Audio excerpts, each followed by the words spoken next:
गोंदिया जिल्ह्याच्या तिरोडा तालुक्यातून वाहणाऱ्या वैनगंगा नदीवर बांधण्यात आलेल्या धापेवाडा उपसा सिंचन योजनेच्या माध्यमातून तालुक्यातील 20,000 हेक्टर शेतीला टप्पा 1 च्या माध्यमातून पाणी देण्यात येत होतं। मात्र नव्याने तयार करण्यात आलेल्या टप्पा 2 च्या योजनेतून आता 30,000 हेक्टर शेतजमिनीला पाणी देण्यात येणार असून खरीप आणि रब्बी हंगामात शेतकऱ्यांना याचा फायदा होणार असून टप्पा 2 च्या माध्यमातून आज आमदार विजय रहांगडले यांच्या हस्ते प्रायोगिक तत्त्वावर पाणी सोडण्यात आले। दरवर्षी पावसाळ्यात कधी अवकाळी पाऊस पडत असल्यामुळे तर कधी पुरेशा पाऊस पडत नसल्यामुळे शेतकऱ्यांचे धान्य पीक एका पाण्यामुळे नुकसान व्हायचे। मात्र टप्पा 1 च्या माध्यमातून तिरोडा तालुक्यातील 20,000 हेक्टरच्या वर शेत जमिनीला पाणी मिळत होतं, तर टप्पा 2 च्या माध्यमातून 30,000 हेक्टर शेत जमिनीला पाणी मिळणार आहे। तर हे पाणी ऊर्ध्व नलिकेच्या माध्यमातून पंप हाऊसमधून 2 पंपांच्या सहाय्याने हे पाणी चोरकमारा तलावात तर 3 पंपांच्या सहाय्याने बोदलकास जलाशयात सोडण्यात येणार असून तेथून हे पाणी शेतकऱ्यांना कॅनलच्या माध्यमातून पुरवण्यात येणार असून यापुढे शेतकऱ्यांना खरीप तसेच रब्बी हंगामात धान्य पिकांचं उत्पादन घेण्यात मदत होणार आहे। गोंदियाहून प्रतिनिधी अमरदीप बडगे। आज टप्पा 2 बोदलकसा आणि चोरखमारा जलाशयामध्ये पाणी सोडण्याच्या टेस्टिंगचे बटन दाबून आम्ही त्याच्या पंप सुरू केलेले आहेत। निश्चितच या अनुषंगाने आज टेस्टिंग झाली आणि ती औपचारिक तपासणी सुरू होऊन लवकरच ह्या कामाचं पाण्याचं उद्घाटन होणार आहे। कामाचे उद्घाटन होऊन जवळजवळ 30,000 हेक्टर सिंचन तिरोडा तालुक्यातील बोदलकसा चोरखमारा रिसाला भदभद्या या तलावाच्या माध्यमातून होणार आहे।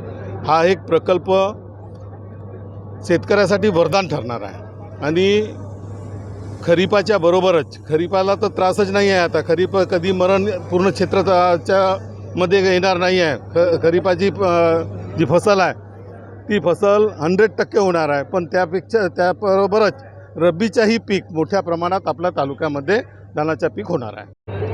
माझं नाव जितेंद्र तेजराम रहांगडले, खुर्सीबार। बहुप्रतीक्षित आज टप्पा 2चा या ठिकाणी पाण्याचा टेस्टिंग झालेला आहे। शेतकरी या नात्याने तुमच्या शेतीला खरंच फायदा होणार आहे का?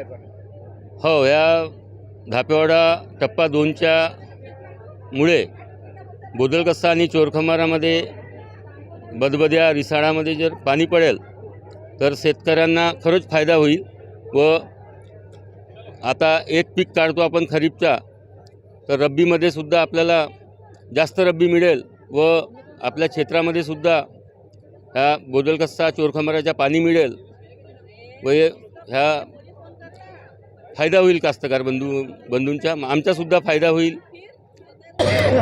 या ठिकाणी आज धापेवाडा उपसा सिंचन योजना टप्पा 2 या प्रकल्पाचे पंपगृहाची चाचणी करण्यात आली माननीय आमदार श्री विजयभाऊ रांडले यांच्या उपस्थितीमध्ये। आणि या पंपगृहामध्ये एकूण 5 पंप आहेत। त्यामध्ये बोदलकसा तलावामध्ये पाणी भरण्याकरिता 3 पंप 2605 HP कॅपॅसिटीचे आणि चोरखमारा तलावामध्ये पाणी भरण्याकरिता 2 पंप 2875 HP कॅपॅसिटीचे। तर आता जसं चाचणीकरिता आम्ही पंप चालू केलेले आहेत, तर हे एक करून आम्ही सर्व 5 पंप चालू करणार आहे आणि इथून तब्बल 4 ते 5 तास तलावामध्ये पाणी पोचण्यासाठी आपल्याला वेळ लागते, का तर हे 20 किलोमीटर लांबीचे ऊर्ध्वनलिका आहेत आणि त्याद्वारे पाणी पोचवलं जाते। आणि पाणी पडल्यानंतर त्यानंतर आम्ही संपूर्ण चाचणी पूर्ण झाल्यानंतर या प्रकल्पाद्वारे रब्बी आणि खरीप या दोन्ही हंगामामध्ये शेतकऱ्यांना पाणी उपलब्ध करून देणार आहोत आणि या पाण्याद्वारे जवळजवळ 30,000 हेक्टर क्षेत्रात सिंचनाचे लाभ देण्यात येईल। माझं नाव अंकुर प्रकाश कापसे, मी कार्यकारी अभियंता धापेवाडा उपसा सिंचन प्रकल्प तिरोडा। यामध्ये पिण्याच्या पाण्याची सोय नाही आहे। पिण्याच्या पाण्यासाठी वेगळी सोय बॅरेजमधून ऑलरेडी केलेली आहे तुमसर नगर परिषदसाठी, पण इथं असं पिण्याच्या पाण्याची सोय या प्रकल्पाद्वारे नाही आहे। हे फक्त सिंचनासाठी प्रकल्प बनलेला आहे। नमस्कार, N24 मराठीमध्ये आपलं स्वागत। पाहूयात आजच्या विशेष घडामोडी।